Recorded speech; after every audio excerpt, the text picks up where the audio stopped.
Hello again, everybody, and welcome to You Bet CaneSport with Lee Sterling, our weekly look at the Miami Hurricanes from the bettor's perspective. I'm Gary Furman, the publisher of CaneSport.com, joined by Lee Sterling himself from Paramount Sports. In fact, let's do Lee justice and let's get his phone information up on your screen there. So when you hear this amazing wisdom that comes from his lips every single week, you might decide, hey, man, I want to hook up with Lee Sterling for my weekly wagering activities. And there you know how to reach him at 1-800-400-9741. Lee, the Canes fan can use some help because if you've been betting Miami this year, you have been getting destroyed, okay? The Canes are 0-5 against the spread in their last 5 games. No one's even paying attention to Bethune-Cookman. Lee, you know who the Canes fan is betting if they bet each week. And this might be contributing to why the fan base is as salty as it is. Well, maybe if they go against Miami early and often and they cash, they won't be so upset. They'll realize, hey, maybe this is, it's going to be a long-term fix here. I think we were hoping because of this coaching staff and what looked like a really good recruiting class, it could come around quicker, but not the case. Just hasn't happened. Miami's the only Division I team that is an offer against the spread playing other Division I opponents. The only team, 0-5. That's amazing. But who do we blame for that? Do we blame the team or do we blame the line makers for making the lines too generous in favor of Miami and making it almost unrealistic to cover the spread? Okay, so as you know, I'm not an apologist, but I will say the lines makers have gotten it wrong. I fell for the trap. I played Miami last week. For 3 quarters, I looked like, it's perfect. I told you Virginia Tech is awful. They were. Do I still think they're terrible? Yeah, Virginia Tech. I'm telling you this much. There's 15 teams in the FCS, teams like Richmond, Elon, teams like that would beat Virginia Tech. I mean, they're just not a good team. We should have been up in that game 45-0 after 3 quarters. You hold the team to 110, 115 yards, which, not only were they untalented, they just drop balls sometimes. This is one of the worst, maybe the worst Virginia Tech team I've seen in 30, 35 years. So they're just not talented.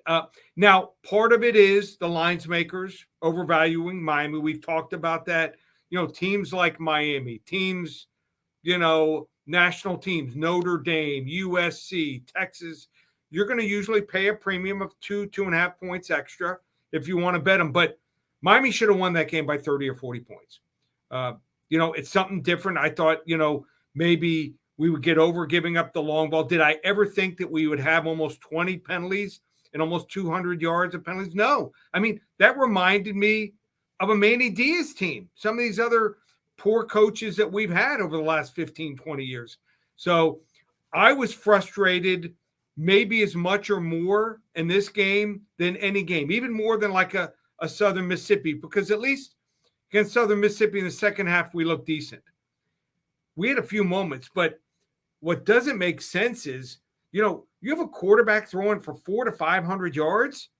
The correlation there is you should score 30 to 50 points.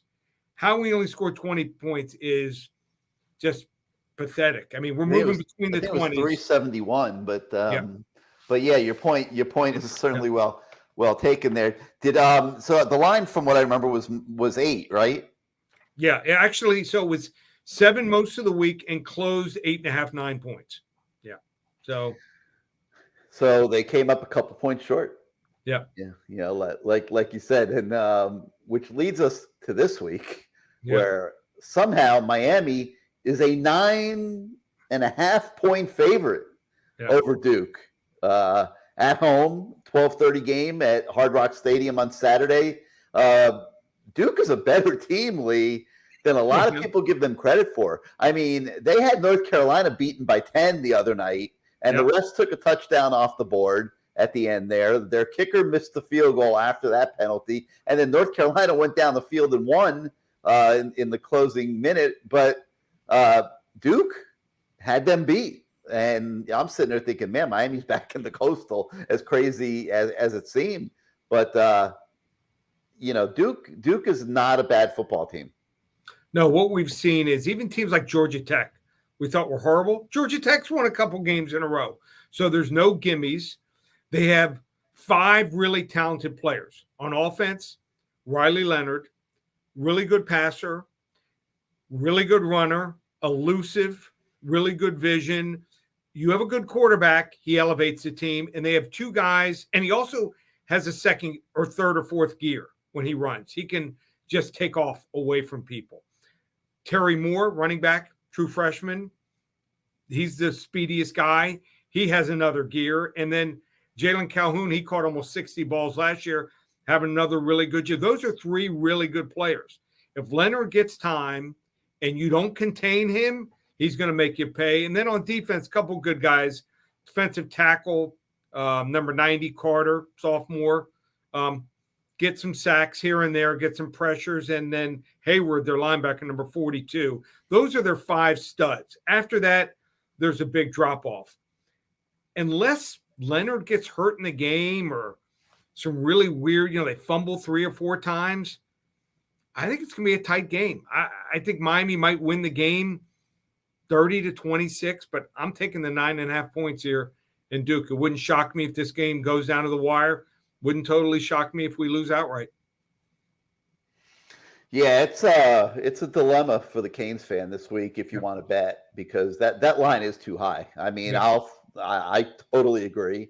I'm not like Lee Sterling, like I'm not taking Duke, obviously. But right. I'm kidding, obviously. Lee happens to be a big Miami fan. But he's got to detach.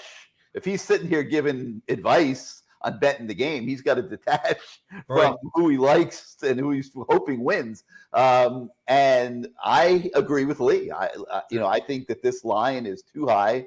I think Duke has done a great job building their team. Mike Elko, as the head coach, has done an absolutely amazing job in year 1, pulling that team together. Lee and Gary, that's one of the things that I interrupt you here for a second, but here's something. What we want to see, we didn't expect us to play in the college football playoff this year. I think we realized that, but we want to see development. And okay, a lot of our guys are average, a little above average. Not many guys are going to the league and going to make on this roster right now who are upperclassmen who are going to make much of a difference at the next level. But we want to see development. When I watch some of these other teams out there, there's a half dozen of them that got new coaches that they're much better and their players are much better and they're coached up and they're not making mistakes. You're not seeing almost 20 penalties for almost 200 yards. And that's what we want to see. So that's why I'm most upset. I was more upset that we lost, that we won the game than some other games that we lost, because I don't see the development. And here's we are seeing some development. Some, but not to the level I expected. I think we're seeing it at the receiver position. I think Latson's playing much better. True. The emergence of Colby Young, Brashard Smith. But why weren't those guys starting to begin with? Because they weren't there at the beginning of the season. Yeah. Brashard Smith was behind Restrepo, justifiably. Yep. Latson was playing a little bit, but you also had Redding and Keyshawn Smith and guys that that were ahead of him. And Colby Young literally got dropped off in July and knew nothing. Didn't know the playbook, hadn't participated in spring practice or anything. He was coming from way behind all these other guys. And quite frankly, it's taken him some time. Yeah. I mean, all they were doing the last couple of weeks is letting them run go routes, Lee. I mean, How about the running back position, Gary? Running back position, we're down to playing a transfer from UAB. Playing walk-ons, transfers, yeah. But the thing is, it's like, even we're seeing Colby Young, and he's been spectacular, 9 catches last week. But he's he's running a small percentage of the offense. I mean, they have to squeeze the playbook for him because he hasn't mastered the whole thing to this point. And well, I do like the fact that we went a little more hurry up, a little bit. That seemed that adding a little rhythm to the offense Yep. seemed to help them quite a bit. I think that hurt. I think that hurt in the Texas A&M game. I think that was one of the things. Waiting to the last 1, 2, 3 seconds to snap the ball every time. I think players like to play up tempo. We're not asking them to, get it off like Ole Miss used to do a couple of years ago, but let's get into a little bit of a tempo and let's see some more development and in the red zone. Let's put the ball in the end zone. All right, so we're both in agreement. The 9.5-point line is too high. Yeah. Miami is being overvalued on that line. And Lee, I got an angle this week. I got an angle for you that might add a little bit of an exclamation point to that might inspire you, the great Lee Sterling, to go racing to your clients and start pounding the table on the Dukies. I know it sounds crazy, but on the Duke coaching staff is Jess Simpson, who was Miami's defensive line coach last year. Yep. Coach Ismail, who coached the linebackers here last year, and David Feely, who was the strength and conditioning coach for the entire football team. Yeah, you got those three guys, and there might even be 1 or 2 support staffers. I haven't gone that in depth on it. They have this Miami team very well scouted. Okay, they know the strengths and weaknesses of every player on the field, without question. Yeah. Okay, that gives Duke, a little something in their arsenal. There's no doubt about it. So yeah, I would stay away from it if you're a Canes fan. Me personally, I mean, you're not going to bet against Miami as a fan, and the line is very high. That would be my. Well, advice. You might be able to double dip, Gary. Miami can win the game, and they don't win the game by double digits. Cash in both ways, so might be the way to play it. To play Miami on the money line. You're not going to get very good odds there. Yeah, no, not good enough. So yeah, I think maybe hey, nothing wrong with you're not really betting against your team. You're just saying that they don't cover. So if it was a pick'em game, that's one thing. So until they prove me otherwise, let's go with Duke here. And the offensive line, like you mentioned, defensive line coach and linebacker coach. You would think our offensive line would take it as a real challenge here. And, at least we're seeing some development out of the receivers. A couple guys on the defense. But the offensive line needs to play a little bit better. And this is the game I'd like to see them step up. All right. How about the over-under? I mean, set at 58 points. Yep. They're expecting a lot of offense in this game, Lee. Your thoughts on that? Well, maybe this is the game that Miami, breaks out. You would think so. He throws for almost 500 yards one week, almost 400 yards the next, averages almost 455. You should be in the 30s. And I mean, this quarterback, Leonard, is really good. I mean, I think he's going to do some damage here to Miami running and throwing the football. So, yeah, I'd probably play the over here. Over 58. Yeah. Okay. Another game I wanted to ask you about, which I think is really interesting this weekend. Ole Miss goes to LSU. Yeah. Now, Ole Miss is, I think, like 6-0 now. Lane Kiffin is on top of the world. Miami fans are screaming on our CaneSport.com message boards that the Hurricanes should have hired Lane Kiffin. To which I say baloney. I think we've got the guy that's the right fit for the job. He just has to he needs a little time to recruit and get things where they need to be. But Lane Kiffin and Ole Miss going to LSU, Lee, is Ole Miss for real at 6-0, or are they a little bit fraudulent? The odds makers have made LSU 1.5-point favorites, which tells you what they think. Mm-hmm. What do you think? So here's an angle. Teams that are unranked and favored over top 25 teams, if you played them over the last decade, you're hitting over 60%. Really? So they're begging you. The odds makers want you to play, in my opinion, the ranked team, Ole Miss. But this line started. Ole Miss was a 1.5-point favorite. It's now flopped around the other way. It's moved 3 points to LSU as a 1.5-point favorite. I think they're going to close as a 2.5, 3-point favorite, my opinion. Watch line movement enough. I could be wrong, but I think that's the way it's going to continue to move. And LSU all of a sudden starting to gain confidence. And I think that their receivers are going to do some damage against the Ole Miss defense. Ole Miss giving up 28 against Vanderbilt a couple weeks ago, 34 against Auburn. They're starting to show some real chinks in the armor there. In fact, Lane Kiffin in third quarter, after he scored a touchdown one time, did an onside kick, and I think he did it just to make sure his defense didn't have to go back on the field.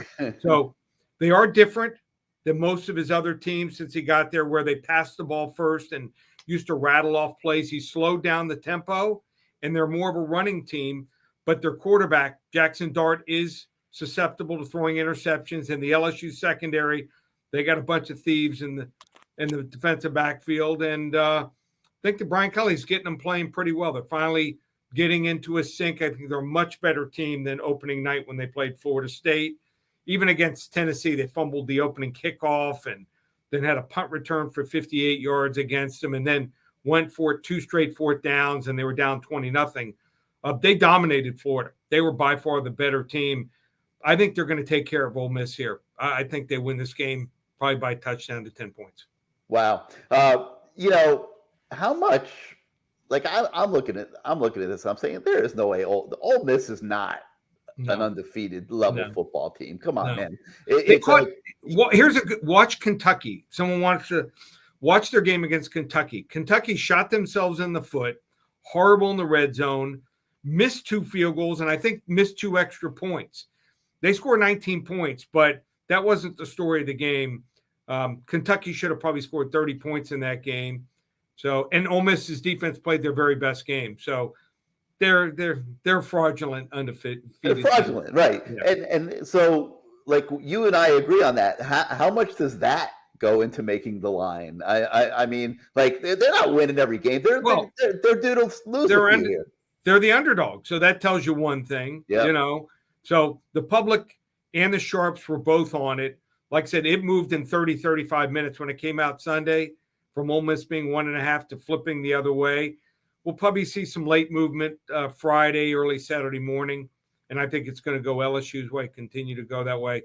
LSU still has some really talented players. They had a bunch of defects, but they can still play some ball, especially at home.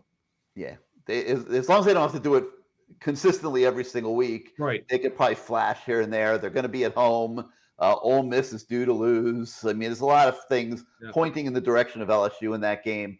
And Lee says, lay the points, lay the 1.5, and take LSU.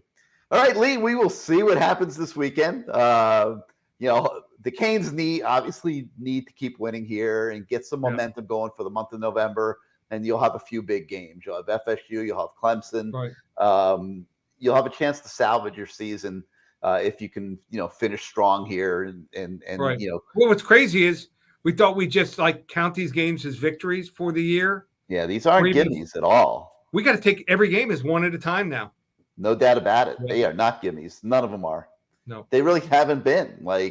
Anybody thought that, when you sit there before the season and you're sitting there going W. Well, that's why I hate. The Coastal sucks. I hate. Sucks. How about those programs you watch on TV? Oh, we're gonna go. They go to their chalkboard. Oh, we got this team. W. Never works out. That is a total waste of time. In college or the NFL. Look at the Dolphins. Right. They were talking to the Dolphins. Can the Dolphins be a Super Bowl team after week 3? And now they've lost 3 in a row because their quarterbacks have been getting tossed around like rag dolls. Like, you can't account for that when you're betting and when you're setting lines. It's like you don't know that's going to happen. Always the unknown in sports wagering. Yeah. Unless you're Lee Sterling, who is tasked with predicting the future. So, Lee, if people want your wisdom, they can call you at 1-800-400-9741. Any special offers this week? Yeah, so this is one of the greatest periods in sports betting. For about 2.5 more weeks, you've got football, and I rate my selections from 10 to 50 units. We had 2 45-unit plays last week, and 2 biggest of the year in the same weekend. and we hit both of them. We're 50. Where were they? That was Air Force and college football blowout, up 28-0 early second period, and then had a close one with the Buffalo Bills. So we're 53-18 on our 40 to 50 unit plays last dozen years. Wow. They want to get involved. We have what's called the Baker's Dozen. 13 games, Saturday and Sunday combined, just $97. You want to try me out. And baseball playoffs going on. We've got basketball, the NBA season started. Hockey. Last year in basketball, we started out 28-12. Hockey, we're 12-3 to start the year. And even a UFC card Saturday morning, UFC pay-per-view. So you want to get involved, check out the website, ParamountSports.com. Click on Purchase Picks. We have a bunch of combo packs or where you can combine a couple different sports, 2 or 3 sports, or you want to speak to me or one of my reps personally, 800-400-9741. So, like, I get it. You took Buffalo on the road at Kansas City. Yeah. I could see why you would be a big believer in the Bills. What was the line in that game? They were laying 2.5. They won by 4. They were favored at Kansas City? Yeah. Oh, and they won by 3? 4 points. Okay. Trust me, when you wager and you win a big game or lose a big game, you remember the score. But how in the world did you come up with Air Force? So this is why people pay me. So it opened up as Air Force was an 8.5-point favorite over UNLV. The starting quarterback, Doug Brumfeld for UNLV, who's actually really good. He's a tall, rangy left-hander, 6'5", their best player by far. He was ruled out of the game. Their best receiver was not going to play. So I'm saying, okay. As soon as that information came out, the line did jump to 10. So on Thursday, I released it to my clients. I wanted to get them at 10. It closed the day of the game. It did go only up to 8.5. I mean, 10.5. Why? Yeah. Because the average person doesn't study these two teams. Air Force last year piled up 515 yards against UNLV, did not throw a single pass. Wow. On the UNLV coaching staff, all their defensive coaches, the last dozen years I checked, had never faced an option offense. They didn't face them the first year, faced them last year. So I'm figuring all of a sudden they're not going to figure it out. And I like the fact that Air Force was coming off a loss the week before. Felt they'd be motivated. Now, once they got up 28-0, not much went on. They won 42-7, but felt that they should have been probably 17 to a 20-point favorite. They win 42-7. Wow. So you study the assistant coaches and whether they have ever defended the option before. Right. That's incredible. I don't know how do you have records like that? Gotta have. That's why you spend the summer. You look for things like that. Now, oh my God. Now if Brumfeld had played for UNLV, and let's say Air Force came in off a big win where they blew someone out, it might have been just a regular play for me. But that's why, you're looking and waiting to pounce. There was a time a couple years ago, never forget this. I used to go to spring games, 8 to 10 spring games. Had a client, loved going to travel and talking to me, having dinner. Picked me up on the jet three weekends of the year, and we'd see a spring game Friday, Saturday, Sunday, every single March, early April. So we go to the University of Texas spring game, and forget who the starter was. He was decent, but the backup quarterback didn't have a backup quarterback. And I'll never forget this. I said, if he ever gets hurt, the first game, play against Texas. Well, they were playing BYU. The line, I think they were like a 1.5, 2-point favorite. It switched to BYU being a 1 or 2-point favorite. The game was at Texas. The kid just couldn't play. He was a runner, couldn't throw the football. I think they won something like 42-10, BYU, 42-17. So you look, and that's why you study tapes in the summer. You go to spring games. I'll watch 108 out of 131 spring games on tape. You're looking for little things that you might be able to use later on in the year. Wow, I couldn't imagine watching all those spring games. All right, well, that's going to do it for today for You Bet CaneSport. For Lee Sterling, I'm Gary Furman. We thank you once again for joining us, and we'll see you next week, everybody.